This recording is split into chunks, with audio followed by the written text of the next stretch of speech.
તો આજનો આપણો ટોપિક છે વિદ્યુત ક્ષેત્ર રેખાઓ. આપણે વિદ્યુત ક્ષેત્ર વિશે ભણ્યા આગળ, એનું સૂત્ર જોયું. વિદ્યુત ક્ષેત્ર કેવી રાશિ છે? તો કે સદિશ રાશિ છે. એટલે કે આપણે વિદ્યુત ક્ષેત્રને સદિશો વડે દર્શાવી શકીએ. તો અહીંયા જે મુદ્દો આપ્યો છે એ શું છે? તો કે કોઈ એક બિંદુવત વિદ્યુત ભાર હોય, ધારો કે એ ધન વિદ્યુત ભાર છે, તો એને લીધે મળતી ક્ષેત્ર રેખાઓ એને આપણે ચિત્રાત્મક રીતે રજૂ કરી શકીએ. ચિત્રાત્મક રીતે રજૂ કરી શકીએ એટલે કે એનું એક ચિત્ર બનાવી શકીએ. ધારો કે અહીંયા એક આપણે બિંદુવત વિદ્યુત ભાર એને આપણે ઉગમ બિંદુ ઉપર મૂકી દઈએ અને ઉગમ બિંદુથી પછી પ્લસ વિદ્યુત ભાર મૂકેલો હોય તો એમાંથી ક્ષેત્ર રેખાઓ બહાર નીકળતી હોય છે.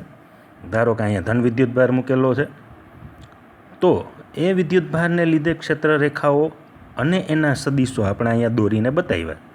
એ જે આ બાજુની આકૃતિ 1.15ની અંદર એને આપણે મોટી કરીને જોઈએ. આ આકૃતિને ધ્યાનપૂર્વક જોઈએ તો ખ્યાલ આવશે કે પ્લસ વિદ્યુત ભારની નજીકની જે ક્ષેત્ર રેખાનો સદિશ બતાવ્યો છે, એ સદિશ છે એની લંબાઈ એના પછીનો જે સદિશ બતાવ્યો છે એના કરતાં વધારે છે. જો સદિશના જે તીર છે એની લંબાઈ ઉપર ધ્યાન રાખજો. પ્લસની નજીક જે પહેલી સદિશ બતાવેલો છે, પહેલા સદિશની લંબાઈ બીજા સદિશ કરતાં વધારે છે. તો પહેલો સદિશ છે એની લંબાઈ આ બીજા કરતાં વધારે છે, બીજાની લંબાઈ ત્રીજા કરતાં વધારે છે. એનો મતલબ કે જેમ જેમ ધન વિદ્યુત ભાર અથવા તો વિદ્યુત ભારથી આપણે દૂર જતા જઈશું તેમ તેમ વિદ્યુત ક્ષેત્રનું મૂલ્ય ઘટતું જાય છે. તો સૌથી વધારે પ્રબળ વિદ્યુત ક્ષેત્ર ક્યાં છે? તો કે ધન વિદ્યુત ભારની નજીકમાં સૌથી વધારે પ્રબળ ક્ષેત્ર હોય છે. આમને આમ આપણે ધીરે ધીરે આગળ વધતા જશું તો સદિશોની લંબાઈ એ ટૂંકીને ટૂંકી થતી જશે. કારણ તો કે આપણું જે સૂત્ર છે વિદ્યુત ક્ષેત્રનું, એ સૂત્ર ફરીથી યાદ કરવાનું. એ હતું E બરાબર KQ/R². એટલે કે વિદ્યુત ક્ષેત્રનું મૂલ્ય એ વ્યસ્ત વર્ગના નિયમ ઉપર આધાર રાખે છે અને એમાં અંતરના વર્ગનો વ્યસ્ત કરવાનો. એટલે કે જેમ જેમ અંતર વધતું જશે એમ ક્ષેત્ર એ ઘટતું જશે અને આ બધા સદિશો છે એ નાના થતા જશે. એટલા માટે આ આકૃતિ છે એને ધ્યાનથી જોવાની છે. નજીકના સદિશો મોટા અને દૂરના સદિશો નાના લેવાના છે. તો એ જ મુદ્દો અહીંયા પેરેગ્રાફની અંદર વર્ણન કરીને આપ્યો છે. અહીંયા શું લખ્યું છે? તો કે આ આકૃતિમાં દરેક તીર વિદ્યુત ક્ષેત્ર એટલે કે તીરના પૂંછ આગળ મૂકેલા એકમ ધન વિદ્યુત ભાર ઉપર લાગતું બળ દર્શાવે છે. એક જ દિશામાં રહેલા તીરોને જોડીએ તો પરિણામે નીપજતી આકૃતિ એક ક્ષેત્ર રેખા દર્શાવે છે. હવે આ બધા તીર જે એક લાઇનમાં છે એને આપણે જોડી દઈએ. એ બધાને જોડી દઈએ તો એક રેખા બનશે.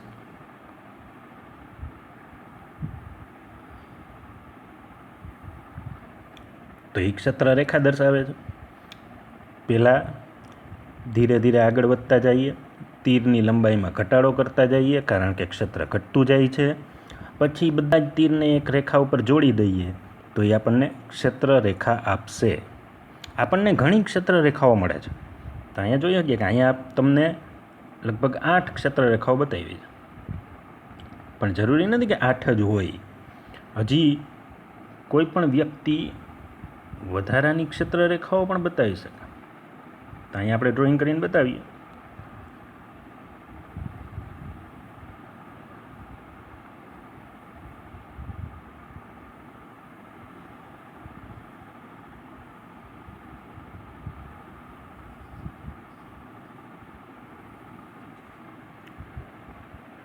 તો બતાવી શકાય. આમાં બીજી વધારાની ક્ષેત્ર રેખાઓ આપણે ઉમેરી દીધી. 8ની બદલે વધારે ક્ષેત્ર રેખાઓ દેખાય છે આપણને. હજી પણ આની અંદર ક્ષેત્ર રેખાઓ વધારી શકીએ. તો આ ક્ષેત્ર રેખાઓ ક્યાં સુધી વધારી શકશું આપણે? તો ક્ષેત્ર રેખાઓ તો અનંત સુધી વધારી શકશું, કારણ કે આપણે આમાંથી અનંત સંખ્યાની ક્ષેત્ર રેખાઓ દોરી શકીએ.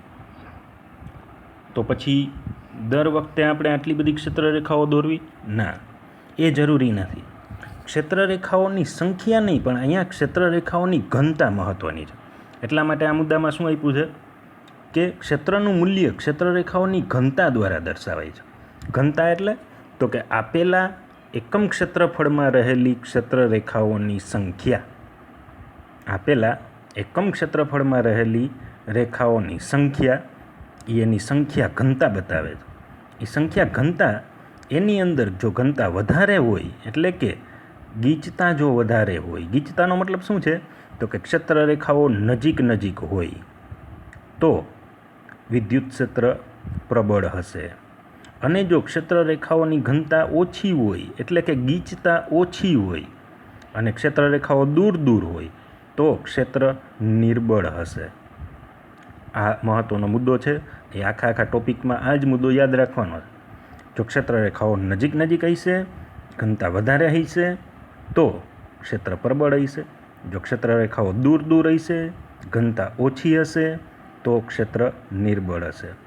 તો અહીંયા કોઈ પણ વ્યક્તિ વધુ રેખાઓ પણ દોરી શકે એવું આપ્યું છે, જે હમણાં આપણે દોરીને જોઈ. અહીંયા પણ એ જ કહે છે કે અહીં રેખાઓની સંખ્યા મહત્ત્વની નથી. કોઈ પણ વિભાગમાં અનંત સંખ્યાની રેખાઓ દોરી શકાય, પરંતુ રેખાઓની સંખ્યા મહત્ત્વની નથી. આપેલા વિભાગની અંદર રેખાઓની ઘનતા, જેને આપણે કહીએ છીએ, એ મહત્ત્વની છે. તો આ જે આપણે આકૃતિ દોરી છે, આ આકૃતિ જોઈ શકાય કે આપેલા પુસ્તકના પાનામાં દોરેલી છે. એટલે કે આ કેવી આકૃતિ છે? 2D આકૃતિ છે. તો દ્વિપરિમાણમાં આકૃતિ દોરેલી છે. પણ ક્ષેત્રરેખાઓનો ખ્યાલ છે એ તો કેમાં છે? ત્રિપરિમાણમાં છે.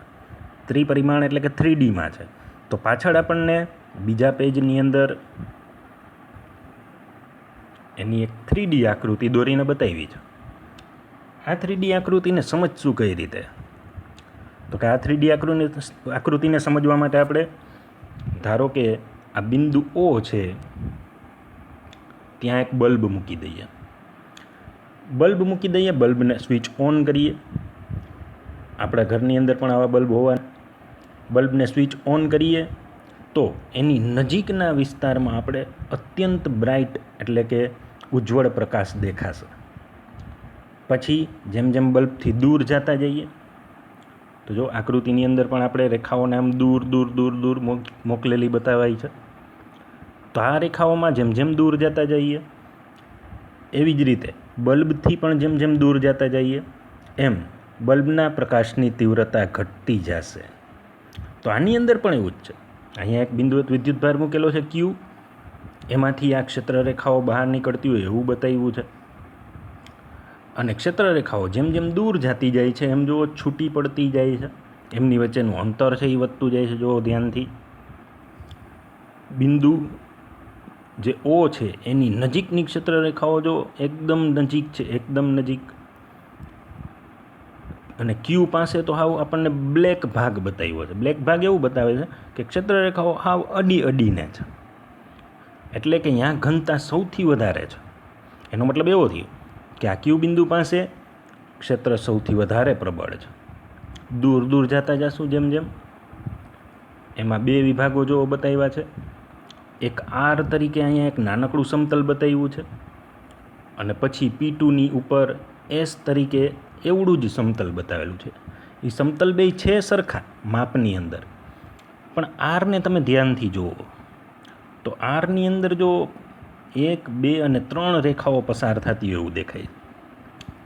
એસની અંદર જો લગભગ 1 રેખા પસાર થાય છે એવું દેખાય છે. એનો મતલબ એ થયો કે જે ક્ષેત્રફળ ખંડ અથવા તો એક નાનું સમતલ R છે, એમાં ક્ષેત્રરેખાઓની ઘનતા સમતલ S કરતાં વધારે છે. એનો મતલબ કે R સમતલ પાસે ક્ષેત્ર છે એ પ્રબળ છે અને S સમતલ પાસે ક્ષેત્ર છે એ નિર્બળ છે. એટલા માટે જ્યાં શું લખ્યું, જો R પાસે લખ્યું પ્રબળ ક્ષેત્રનો વિસ્તાર અને S પાસે લખેલું છે નિર્બળ ક્ષેત્રનો વિસ્તાર. હવે આગળ જઈએ. હવે આપણે શું કરીએ તો કે આને પહેલાં તો 3Dમાં સમજીએ કે આ આકાર જે આપણને પુસ્તકના પાનાની અંદર દેખાય છે એવો નથી. આ ખાસ ધ્યાન રાખજો. આ આકાર છે એ અત્યારે તો આપણને આમ ખૂણો બનાવતો એવો ત્રિકોણ જેવો કંઈક આકાર દેખાય છે, પણ ખરેખર એવો આકાર નથી. તમે વિચારો આ આકાર કેવો હશે. આ આકાર કેમાં છે? 3Dમાં છે. થોડુંક વિચારો, ખ્યાલ આવી જશે આ આકાર કેવો છે. આ આકાર એ શંકુ આકાર છે. અને શંકુ આકાર છે એ કેવો છે? કોન જેવો આકાર.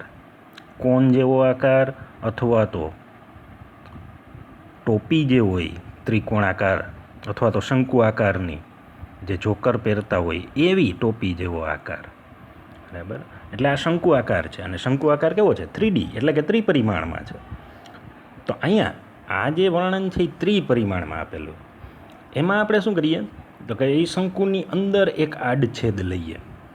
એ આડછેદ છે એ અહીંયા પહેલો આડછેદ P1 થી દર્શાવેલો છે. એ એક સમતલ જ છે. એ સમતલ આડછેદને P1 થી દર્શાવ્યો છે. પણ એ આડછેદ કેવો છે? Q થી નજીકનો આડછેદ છે. એનાથી ઉપર થોડોક આગળ આ મોટો જે બ્લુ ભાગ દેખાય છે P2 એ બીજો આડછેદ છે. એ બીજો આડછેદ છે એ કેવો છે? તો કે P1 કરતાં મોટો દેખાય છે. P1 કરતાં મોટો તો દેખાય છે, પણ P1 અને P2ને આપણે ધ્યાનથી જોશું તો ખ્યાલ આવશે કે P1માંથી જેટલી ક્ષેત્રરેખાઓ પસાર થાય છે એટલી જ ક્ષેત્રરેખાઓ જો P2માંથી પણ પસાર થાય છે. તો પછી ક્ષેત્ર ક્યાં પ્રબળ છે અને ક્યાં નિર્બળ છે એ કેમ ખબર પડશે? એની માટે આપણે ગણતરી આગળ જોશું હમણાં, એટલે તરત ખબર પડી જશે. પણ એમને આપણે વિચારી રહી P1 પાસે ક્ષેત્રરેખાઓની સંખ્યા અને P1નો વિસ્તાર કેવો છે? તો કે નાનકડો છે. એટલે P1 પાસે આપણે ઘનતા શોધશું તો એ ઘનતાનો જવાબ મોટો આવશે. જ્યારે P2 પાસે ક્ષેત્રરેખાઓની સંખ્યા P1 જેટલી જ છે, પણ એનો વિસ્તાર બહુ મોટો છે. એટલે જ્યારે આપણે આ રેખાઓની સંખ્યાની ઘનતા ગણશું ત્યારે ઘનતાનું સૂત્ર કેવું આવશે? તો કે ક્ષેત્રરેખાઓની સંખ્યા ના છેદમાં ક્ષેત્રફળ. જો પહેલામાં ધારો કે P1માં સ્મોલ n જેટલી ક્ષેત્રરેખાઓ છે, તો સ્મોલ n ના છેદમાં P1નું ક્ષેત્રફળ. અને બીજા P2માં પણ સ્મોલ n જ સંખ્યા છે, બેયમાં સંખ્યા તો સમાન છે. એટલે સ્મોલ n ના છેદમાં P2નું ક્ષેત્રફળ. પણ P1નું ક્ષેત્રફળ P2 કરતાં નાનું છે. તો પહેલી ગણતરી છે એનો છેદ છે એ નાનો આવશે, કારણ કે એ P1 વાળો છે. બીજી ગણતરી છે એનો છેદ છે એ મોટો આવશે. અને છેદ મોટો હોય તો જવાબ નાનો આવે. એટલા માટે P1 પાસે ક્ષેત્ર પ્રબળ હશે અને P2 પાસે ક્ષેત્ર નબળું હશે. હજી એનાથી ઉપર આગળ કોઈ ત્રીજો આપણે આડછેદ લઈ લઈએ, ધારો કે P3 લઈ લઈએ. તો P3 હજી ઉપરનો આડછેદ છે, તો એમાં હજી ક્ષેત્ર વધારે નબળું બનશે. આમ ને આમ આગળ વધવાનું છે. પછી અહીંયા એક આપણને ખૂણો બતાવ્યો. એ ખૂણો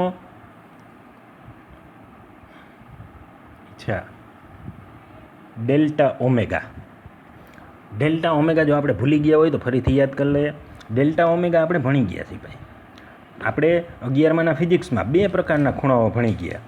એમાં એક ખૂણો કયો હતો? તો કે સમતલ કોણ, અને બીજો ખૂણો હતો ઘન કોણ. એ 2 ખૂણાઓના સૂત્રને યાદ કરો.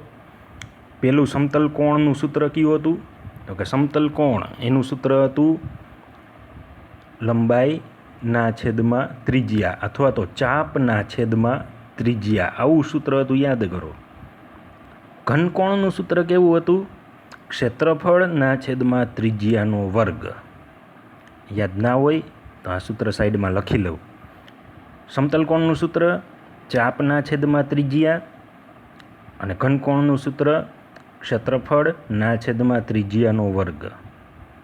આ 2 સૂત્ર આધારિત એક ગણતરી આપણે કરીએ. એ ગણતરી છે એ આકૃતિની મદદથી જ કરશું. એ ગણતરીમાં શું આપ્યું છે? તો કે બિંદુ O થી R અંતરે આપણે એક નાનો રેખાખંડ લઈએ. એ રેખાખંડને નામ આપીએ ડેલ્ટા L. તો અહીંયા આપણે બતાવીએ. ધારો કે અહીંયા એક રેખાખંડ લઈએ.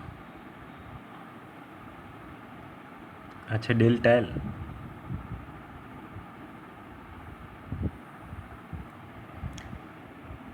પણ કેની માટે?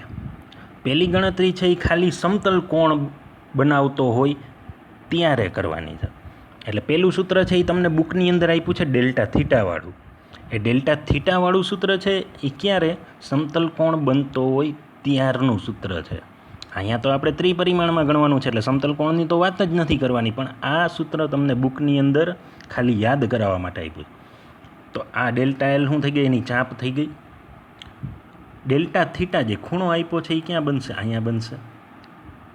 તો ખૂણો ડેલ્ટા થીટા બરાબર ચાપના છેદમાં ત્રિજ્યા.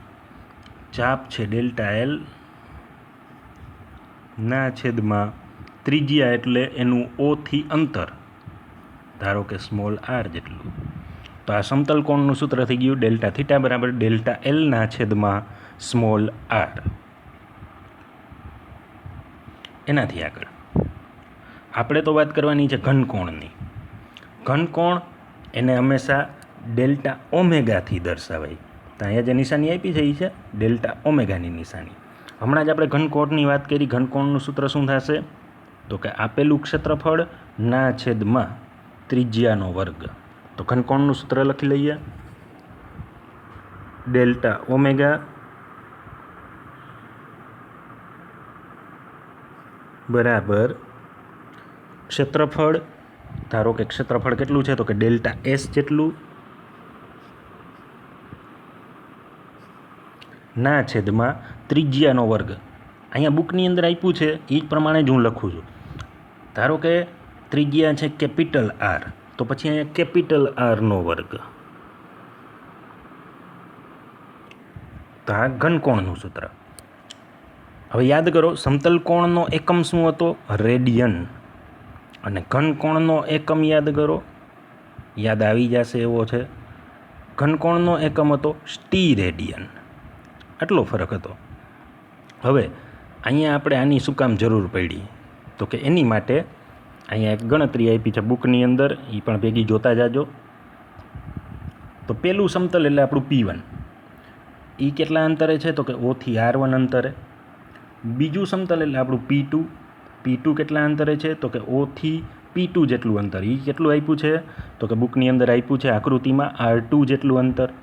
તો આમ વિદ્યુતભારથી R1 અને R2 અંતરે આવેલા બે બિંદુઓ અનુક્રમે P1 અને P2 માટે કેટલો ખૂણો બનશે, તો કે ડેલ્ટા ઓમેગા જેટલો. બેયની અંદર ખૂણો તો સરખો જ રહેશે ને, કારણ કે P1 છે એ ડેલ્ટા ઓમેગા જેટલો O પાસે ખૂણો બનાવે છે, અને P2 છે એ ડેલ્ટા ઓમેગા જેટલો જ O પાસે ખૂણો બનાવે છે.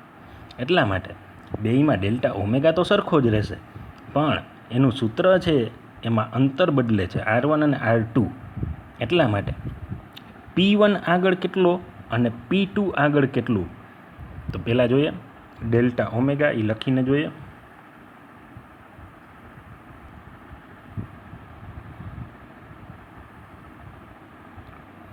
તો ડેલ્ટા ઓમેગાનું સૂત્ર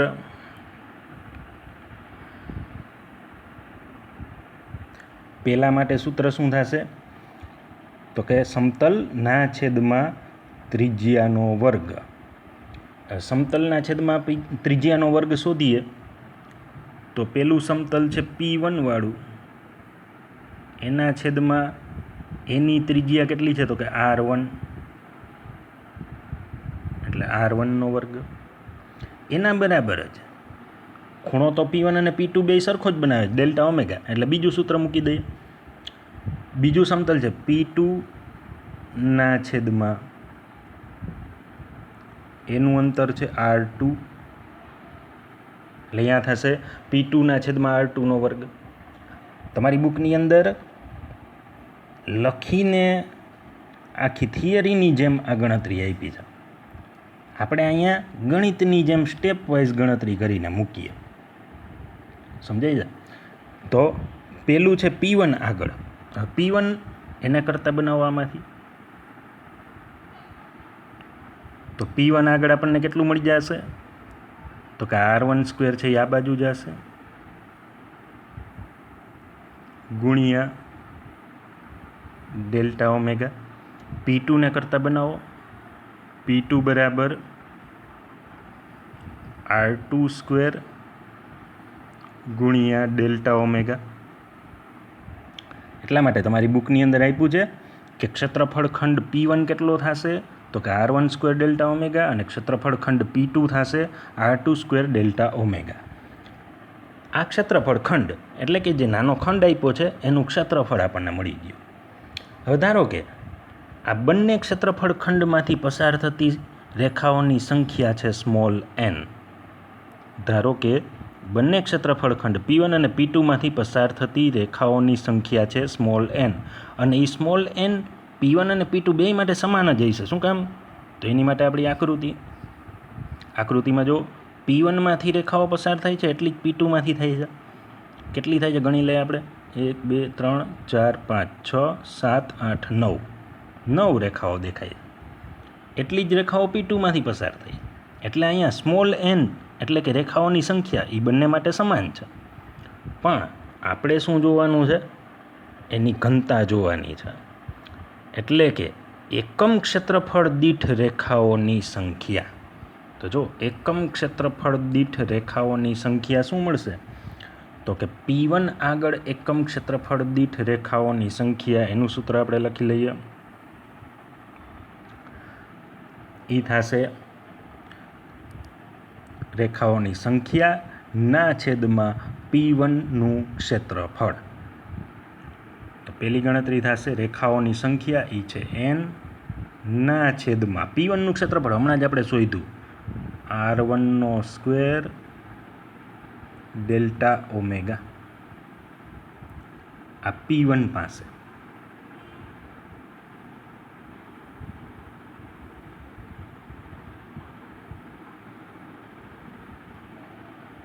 હવે P2 પાસે.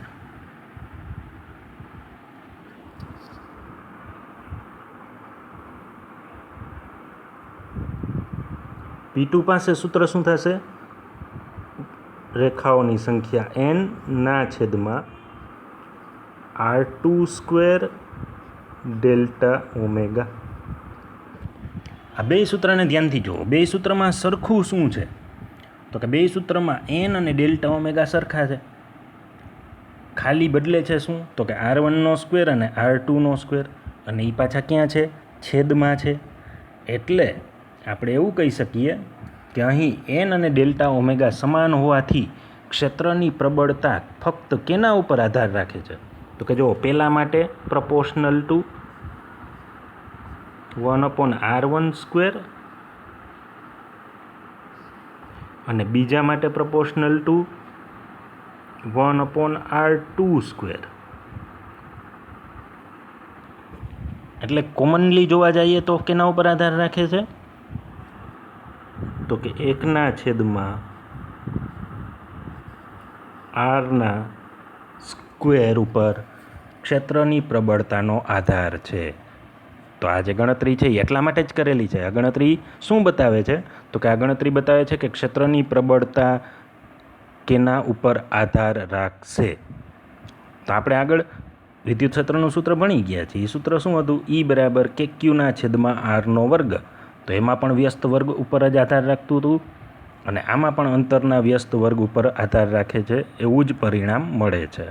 એટલે કે આપણું જે સૂત્ર હતું એ બરાબર હતું એવું આ થિયરી ઉપરથી સાબિત થાય છે.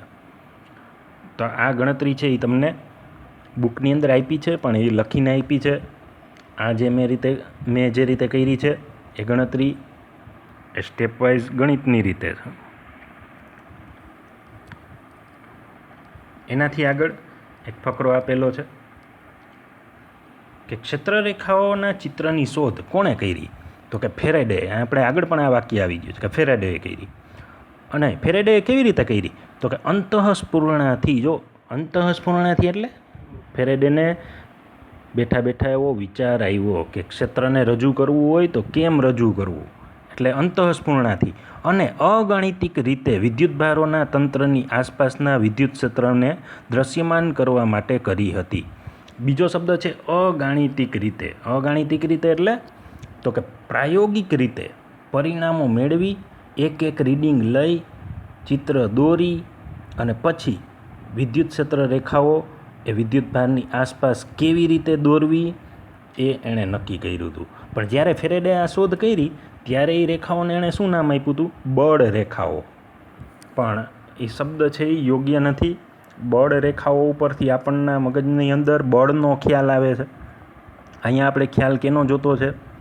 તો કે અહીંયા આપણે ખ્યાલ ક્ષેત્રનો જોતો છે, એટલા માટે આપણી બુકની અંદર અહીંયા લખેલું છે વધુ યોગ્ય શબ્દ ક્ષેત્રરેખા અપનાવેલ છે. બરાબર. તો હજી આગળ ઉપર થિયરીની અંદર મુદ્દાઓ છે એ આપણે નેક્સ્ટ લેક્ચરમાં જોશું. અહીંયા સુધી આપણી જે આ ગણતરી છે 1/r² વાળી એના વિશે હતું. નેક્સ્ટ લેક્ચરમાં જોઈએ આગળનો મુદ્દો.